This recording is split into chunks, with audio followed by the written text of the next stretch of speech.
Madam, আপনি কি একটা পার্সেল অর্ডার করছিলেন? কি ব্যাপার? এ তো আমার এক্স হাজব্যান্ড বাবু। ও এখানে, তাও আবার ডেলিভারি ম্যানের কাজ করছে। ব্যাপারটা কি? আমি তো কিছুই বুঝতে পারছি না। না, এটা আমার জানতেই হবে। ওর এই অবস্থা কিভাবে হলো? কি ব্যাপার ম্যাডাম, কি ভাবতেছেন? আপনি কি কোনো পার্সেল অর্ডার করছিলেন? হ্যাঁ, দেন, আমার পার্সেলটা দেন। ম্যাডাম, এনেন আপনার পার্সেল। ভাইয়া, আমি পেমেন্টটা অনলাইনে পে করে দিয়েছি।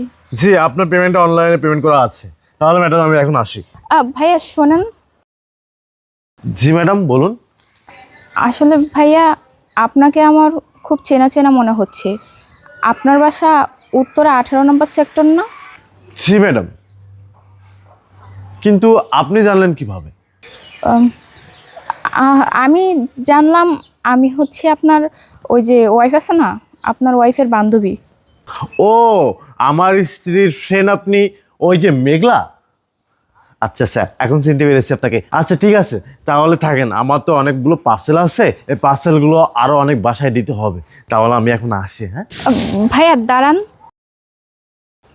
জি, বলুন। ভাইয়া আরেকটা কথা বলতাম। জি বলুন। আসলে ভাইয়া আমি তো জানতাম আপনার ঢাকা শহরে 2টা দোকান আছে, তাছাড়া আরও 2টা গার্মেন্টসও আছে। আপনি এখন ডেলিভারি ম্যানের কাজ কেন করতেছেন? যদি কিছু মনে না করেন তাহলে একটু বলতেন। না না, সব কিছুই ঠিক আছে। ওই মাঝে মাঝে সময় কাটানোর জন্য আর কি ডেলিভারি ম্যানের এই কাজটা আমি করি। আসলে একা বোরিং লাগে, তো এই জন্য আর কি বের হই। আচ্ছা ঠিক আছে, আমি তাহলে এখন আসি। হ্যাঁ ভাইয়া, আমার কেন জানি মনে হচ্ছে আপনি অনেক দুশ্চিন্তার মধ্যে আছেন। আপনি যদি কিছু মনে না করেন তাহলে আমাকে বোন ভেবে আপনি বলতে পারেন। না না, কোনো দুশ্চিন্তার ভিতরে আমি নাই। আসলে ওই কাজের ভিতরে আছি তো, তাই এমন তো দেখা যাচ্ছে। আচ্ছা ঠিক আছে ম্যাডাম, তাহলে আমি এখন আসি। শোনেন ভাইয়া, আপনি হয়তো আনইজি ফিল করতেছেন। আপনি বলেন না, আপনি আমাকে বলেন, দেখি আমি যদি আপনার কোনো হেল্প করতে পারি। সব কথা তো সবাইকে বলা যায় না, বুঝতে পারছি, কিন্তু আপনি আমার কাছে বলেন না, আমার খুব শুনতে ইচ্ছে করতেছে। আসলে ম্যাডাম, আমার কোনো হেল্প লাগবে না। আসলে আমার কোনো সমস্যাও নাই। আসলে ম্যাডাম, আপনি যেটা ভাবতেছেন তেমন কোনো কিছু না। আসলে মেঘলা, আপনি তো জানেন আপনার বান্ধবী বৃষ্টি আমার স্ত্রী ছিলেন। বাবা মার পছন্দর মেয়েকে বিয়ে করেছিলাম। খুব সুন্দরভাবে আমাদের সংসার জীবন কাটতেছিল। আমার মনে হতো যে দুনিয়ার সবথেকে যদি সুখী কোনো ব্যক্তি ছিল তাহলে আমরা দুজন ছিলাম। আসলে সেও আমাকে খুব ভালোবাসতো, আমিও তাকে খুব ভালোবাসতাম। কিন্তু তার সাথে আমি এমন একটা কাজ করেছি, এমন একটা পাপ করেছি, এই পাপটার উসুল আজ পর্যন্ত আমাকে দিতে হচ্ছে। কি বলছেন ভাইয়া?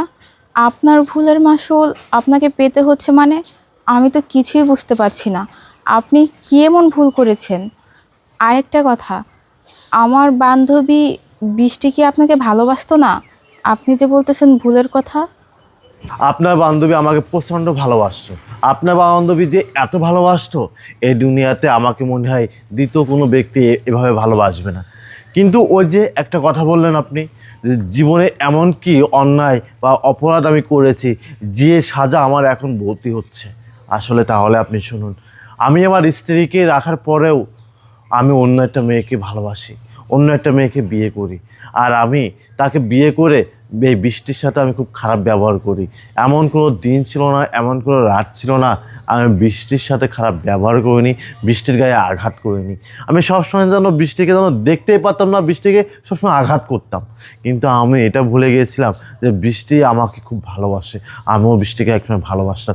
কিন্তু কি দেখি যে হয়ে গেছে, আমি কিছুই বুঝতে পারিনি কখনো। আর এই মেয়েটিকে যখন বিয়ে করলাম না, এই মেয়েটিকে বিয়ে করার পরে না আমি বৃষ্টিকে কখনো দেখতেই পারতাম না। বৃষ্টিকে কেমন তুচ্ছ করতাম, বৃষ্টিকে যেন মানে ঘৃণা, আমার ভিতরে একটা ঘৃণা আসতো বৃষ্টির প্রতি। মানে এতটা জঘন্য ব্যবহার আমি বৃষ্টির সাথে করেছি, এতটা জঘন্য অপরাধ আমি বৃষ্টির সাথে করেছি। আসলে আমি সবথেকে বেশি অপরাধী এখন আমার কাছে মনে হয়। এই মেয়েটিকে বিয়ে করার পরে না আমি সব কিছু, মানে আমার ভিতরে সব কিছু আওলায় যায়, আমি কোনো কিছু বুঝতে পারি না আসলে কার সাথে কী করতেছি। আমি আমার বাবা মাকে ভুলে যাই, আমি আমার আত্মীয় স্বজনকে সবাইকে ভুলে যাই এই মেয়েটিকে বিয়ে করার পরে। আর আমার এক সময় দুটো ফ্যাক্টরি এবং দুটো দোকানও ছিল, সেটা আপনি ভালো করেই জানেন। এই মেয়েটিকে বিয়ে করার পরে এই মেয়েটি আমার এই দুটো ফ্যাক্টরি এবং দুটো দোকান তার নামে লিখে নেয়। তারপরে আমার এই ফ্যাক্টরিগুলো লিখে নেওয়ার পরে সে আমার নামে না মামলা করে, মামলা করার পরে আমাকে 6 মাস জেলে খাটাই। জেল থেকে বের হওয়ার পরে আমি আমার আত্মীয়স্বজনের কাছে যাই, কিন্তু কেউ আমাকে ওইভাবে আর পাত্তা দিই নাই, আমার সাথে খারাপ ব্যবহার করেছে। তখনই বুঝতে পেরেছি যে আসলে এখন আমার যদি বেঁচে থাকতে হয় তাহলে আমার একা যুদ্ধ করে বেঁচে থাকতে হবে। তাই আর কি আমি এখন এই পার্সেল ডেলিভারি কাজটা আমি এখন বেছে নিয়েছি। কোনো রকম আমার জীবন যায় আর কি, আল্লাহ পাক বাঁচিয়ে রাখছে। কিন্তু আল্লাহ যেটা করে সেটা ভালোর জন্যই করে। হয়তো বা আমি বৃষ্টির সাথে এই খারাপ ব্যবহারগুলো, জঘন্য কাজগুলো আমি করেছি বলে আল্লাহ আজকে আমাকে এই সাজাগুলো দিচ্ছে। কারণ আমি তো বৃষ্টির সাথে তো প্রতারণা করেছি, আমি বৃষ্টিকে ঠকাইছি। আসলে বৃষ্টি আমাকে কখনো মাফ করবে না। আসলে আমি এখন বুঝতে পারি যে আমার সবথেকে প্রিয় মানুষটাই আমার বৃষ্টি ছিল, আর বৃষ্টি আমাকে সবথেকে বেশি ভালোবাসতো। এটা আসলে আমি সবথেকে বড় অপরাধ করেছি। ওই যে একটা কথাই আছে না, মানুষ থাকতে বোঝে না, মানুষ যখন চলে যায় না তখন বুঝতে পারে আসলে ওই মানুষটা কতটা প্রিয় মানুষ ছিল। সেটা এখন আমি বুঝতে পারি, বৃষ্টি আমার জীবন সবথেকে প্রিয় মানুষটা ছিল। এখন আমি বৃষ্টিকে আমি হারে হারে বুঝতে পারি আসলে বৃষ্টিকে আমি প্রচুর ভালোবাসি। আসলে আমার কোনো কিছু বলার নাই, জানেন আপনার বান্ধবী বৃষ্টিকে আমি প্রচুর ভালোবাসি। হ্যাঁ ভাইয়া, আমি আপনার কথা বুঝতে পেরেছি। আপনি বৃষ্টিকে অনেক ভালোবাসতেন, আর আপনার জীবনে অনেক কষ্ট। আচ্ছা, আপনি যে বললেন আপনি জেল থেকে বের হওয়ার পর আপনার ফ্যামিলির কাছে গেছেন, কিন্তু তারা কেউ আপনাকে থাকতে দেয়নি, তাহলে আপনি কেন আপনার ভালোবাসার মানুষটার কাছে গেলেন না? আপনি যদি বৃষ্টির কাছে যেতেন তাহলে তো বৃষ্টি আপনাকে কখনো ফিরিয়ে দিত না। আসলে আমি যে বৃষ্টির সামনে যাব, বৃষ্টিকে যে বলবো যে আমার ভুল হয়েছে, আমাকে মাফ করে দাও, এই মুখটা তো আমার নাই। আমি এতটা জঘন্য, এতটা বাজে কাজ বৃষ্টির সাথে করেছি যে এই মুখটা নিয়ে যে আমি বৃষ্টিকে বলবো বৃষ্টি আমার ভুলে গেছে, আমাকে একবারের জন্য একটু মাফ করে দাও, এই মুখটা আমার নাই। এই সাহসটা আমি কখনো পাই নাই। কারণ আমি যে অন্যায় করেছি বৃষ্টি হয়তো বা কখনো কোনো দিন আমাকে ক্ষমা করবে না। কারণ কোনো মেয়ে না তার স্বামীর ভাগটা অন্য কোনো জায়গায় দিতে চায় না, আর সেই কাজটাই আমি করেছি। তার স্বামীর ভাগটা আমি অন্য মেয়েকে দিয়েছি। তাহলে সে কতটা কষ্ট পেয়েছে তাহলে একবার ভাবেন আপনি। আসলে আমি তার সামনে যাই দাঁড়ানোর কোনো ওয়ে খুঁজে পাই নাই। আচ্ছা, বুঝলাম। আপনি বৃষ্টির সামনে দাঁড়ানোর মতো কোনো ওয়ে ছিল না। আচ্ছা, এখন যদি দেখেন বৃষ্টি নিজে এসে আপনার সামনে দাঁড়িয়েছে, তখন কি করবেন? তখন আর কি বলবো, হয়তো বা তাকে জিজ্ঞেস করবো যে বৃষ্টি তুমি কেমন আছো, সে আমাকে বলবে হ্যাঁ আমি ভালো আছি। এছাড়া বেশি কোনো কিছু বলার আমার থাকবে না। কারণ আমি যে তাকে বলবো বৃষ্টি আমার ভুল হয়েছে, আমাকে মাফ করে দাও, আমি আবারও সে আগের জীবনে ফিরতে চাই। কারণ এই কথাগুলো বলার মতো মুখ আমার নাই। আমি নিজেকে অনেক বড় অপরাধী মনে করি, আমি নিজের কাছে নিজেকে অনেক ঘৃণা মনে করি যে আসলে আমি মানুষটাই কেন এই দুনিয়াতে আইছিলাম, কেন কেন আল্লাহ পাক আমাকে এই দুনিয়াতে পাঠিয়েছিলেন। আসলে আমি না তিলে তিলে তিলে তিলে আমি না নিজেকে ধ্বংস করে দিতেছি। যাই হোক, আমার কোনো কিছু আর বলার নাই। ও আচ্ছা, তাহলে তুমি সব কিছু ভুলে গেছো, তাই না? আচ্ছা দেখো তো, তুমি আমাকে চিনতে পারো কি না? আরে বৃষ্টি, আরে বৃষ্টি তুমি এখানে? হ্যাঁ, আমি এখানে। কেন অবাক হচ্ছ? আর অবাক হওয়ারই তো কথা, কারণ তুমি তো কখনো বৃষ্টির সামনে গিয়ে দাঁড়াতে পারবে না। তাই আজকে বৃষ্টি নিজেই তোমার সামনে এসে দাঁড়িয়েছে। বৃষ্টি তুমি এখানে, এই বাড়িটা কি তোমাদের? হ্যাঁ, এটা আমাদেরই বাড়ি। কিন্তু বৃষ্টি তুমি এখনো বিয়ে করোনি। কি বললা? বিয়ে? তোমাকে হয়তো আমি একটা কথা সব সময় বলতাম, যে তোমাকে আমি অনেক ভালোবাসি। তোমাকে ছাড়া কখনো আমি অন্য কারো কথা ভাবতে পারি না। তুমি ব্যতীত অন্য কারো দিকে আমার কখনো ফিলিংস কাজ করে না, কারো কথা আমার চিন্তা ভাবনাই আসে না। আর তুমি কিভাবে ভাবলে তোমার অবর্তমানে আমি অন্য কাউকে বিয়ে করে ফেলবো? যেদিন তুমি আমার হাত ছেড়ে দিয়েছিলে, যেদিন তুমি আমাকে ছেড়ে দিয়েছিলে, সেদিন আমি মনে মনে প্রতিজ্ঞা করেছিলাম যে আমি কখনো আর বিয়ে করব না। আমি সারা জীবন তোমার অপেক্ষায় থাকব। যদি আল্লাহ আমার ভাগ্যে তোমাকে লিখে রাখে, তাহলে 10 বছর পর হোক, 20 বছর পর হোক, আমি তোমাকে অবশ্যই পাবো। এজন্য আমি আর বিয়ে করিনি।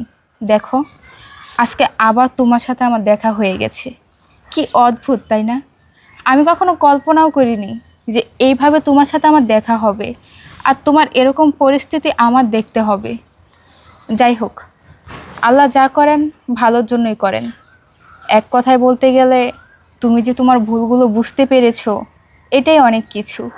তুমি যে বুঝতে পেরেছো যে তুমি আমার সাথে অন্যায় করেছো, আমার প্রতি অপরাধ করেছো, সেটা যে তুমি এখন ক্ষণে ক্ষণে টের পাচ্ছ, এতে আমি অনেক খুশি।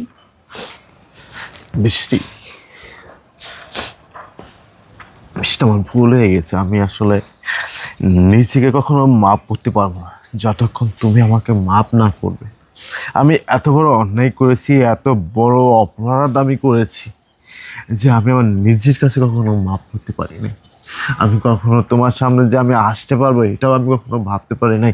আর আমি তোমাকে এরকম একটা জায়গায়, এরকম একটা সিচুয়েশনে তোমাকে আমি পাবো, তাও আমি কখনো ভাবতে পারিনি। বৃষ্টি, বৃষ্টি, আমি অনেক বড় অন্যায় করেছি বৃষ্টি। আমি অনেক বড় অপরাধ করে ফেলেছি যে আমি আমার লাইফ থেকে কত বড় মূল্যবান সম্পদ হারিয়ে ফেলেছিলাম। আমি যখন তোমাকে হারিয়েছি তারপর পরেই না আমার ফ্যাক্টরি, আমার দোকান সব কিছুই ধ্বংস হয়ে গিয়েছে। আমার লাইফে, আমার জীবনে কত বড় বড় মূল্যবান সম্পদগুলো সব কিছু ধ্বংস হয়ে গেছে। আসলে তুমি আমার ঘরের লক্ষ্মী ছিলে। আমি অনেক বড় অপরাধ করে ফেলেছি। আসলে বৃষ্টি, তুমি আমাকে মাফ করে দাও বৃষ্টি। আমি আসলে ভুল করছি, আমাকে মাফ করে দাও। এই ভুল আমি আমার জীবনে কখনো কোনোদিন করবো না। আমি আমার ভুল বুঝতে পেরেছি। হ্যাঁ, আমিও জানি তুমি তোমার ভুল বুঝতে পেরেছো, আর আমিও তোমাকে ক্ষমা করব, কিন্তু আমার একটা শর্ত আছে। সত্য? তোমার সব সত্য আমি মেনে নেব, তুমি আমাকে বলো। আমার শর্তটা হচ্ছে, আজ এই মুহূর্তে, আজকে আবার আমাকে তোমার বিয়ে করতে হবে। আসো।